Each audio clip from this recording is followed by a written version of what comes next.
Le principe même de l'évaluation en oncogériatrie, c'est d'être capable d'appréhender l'hétérogénéité d'une population et d'individualiser véritablement un ensemble de paramètres. Pour faire simple, quand on est jeune et qu'on a un cancer, c'est le cancer qu'il faut traiter. Parce que les jeunes sont la population jeune est relativement homogène. Quand on a un cancer et qu'on est âgé, on doit traiter le cancer évidemment, mais dans le contexte spécifique du patient que vous avez face à vous, parce qu'un patient âgé ne ressemble pas à son voisin d'à côté.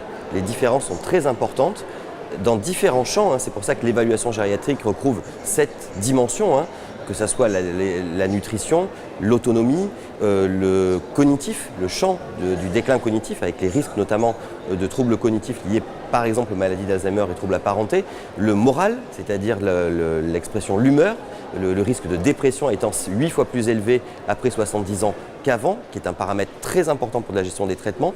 Les comorbidités, c'est évidemment un corps majeur, mais vous avez bien compris que ce n'est pas le seul. Les comorbidités, puisque l'âge, c'est la polypathologie chronique, de manière plus fréquente, dont on doit tenir compte.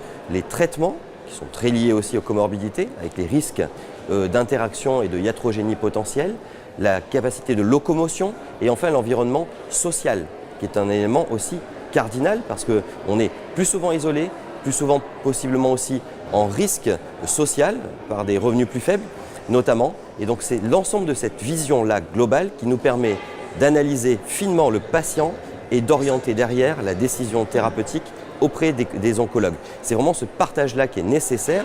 Une fois que la décision de traitement est prise, le travail du gériatre ne s'arrête pas, puisque c'est une co-prise en charge tout au long du traitement.